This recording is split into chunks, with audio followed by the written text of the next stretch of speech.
Supreme court में cipher की समाअत अदालत ने शाह कुरैशी और साबिक चेयरमैन पीटीआई की जमानत मंजूर कर ली है। आपको बताया जा रहा है, सुप्रीम कोर्ट में साइफर केस की समाअत के हवाले से अदालत ने शाह महमूद कुरैशी और साबिक चेयरमैन पीटीआई की जमानत मंजूर कर ली है।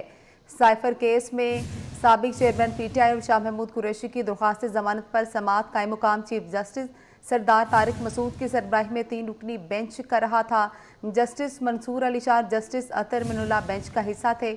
इसी पर मजीद बात कर लेते हैं, हमारे नुमाइंदे हमारे साथ मौजूद हैं। जी बताइएगा, एक बड़ा फैसला सामने आया है।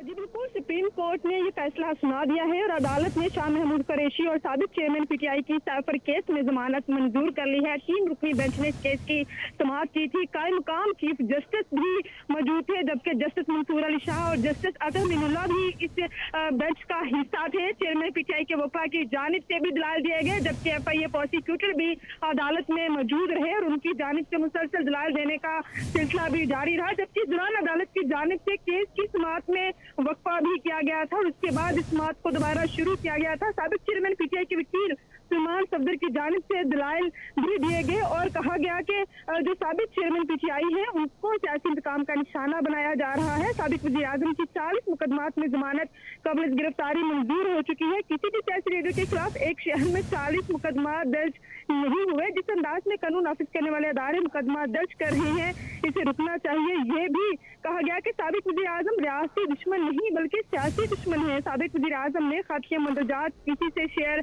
नहीं किए। वकील ने अपने दलाइल में ये भी कहा और ये भी कहा गया कि या तो अमेरिकी सफीर को बुलाकर किया गया एहतजाज गलत है या फिर साइफर का मुकदमा। शहबाज शरीफ ने भी साबिक वज़ीर आज़म की ज़ेर सदारत होने वाली कौमी इस्लामती कौंसिल के इनेकाद की तस्दीक की थी। ये कहते हुए वकील सुलेमान सफदर की जानिब से दलाइल मुकम्मल कर लिए गए थे, जबकि शाह महमूद कुरैशी की जानिब से उनके वकील अली बुखारी ने दलाइल दिए और कहा कि शाह महमूद कुरैशी पर न साइफर रखने का इल्जाम है, न ही किसी से शेयर करने का।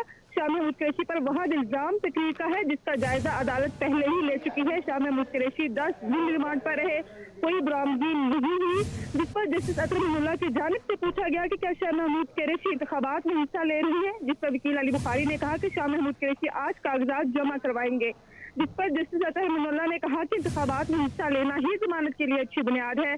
और उसके बाद प्रोसिक्यूटर रिजवान अब्बासी ने भी दलाइल का आगाज किया। तहम अदालत की जानिब से ये रिमार्क्स दिए गए कि साइफर की एक ही असल कापी थी जो दफ्तर खारजा में थी। साइफर दफ्तर खारजा के पास है तो बाहर क्या निकला है, जिस पर प्रोसिक्यूटर ने कहा कि हसास दस्तावेजात को हैंडल करने के लिए रूल्स मौजूद है। जस्टिस मंसूर अली शाह ने पूछा रूल्स की किताब कहाँ है।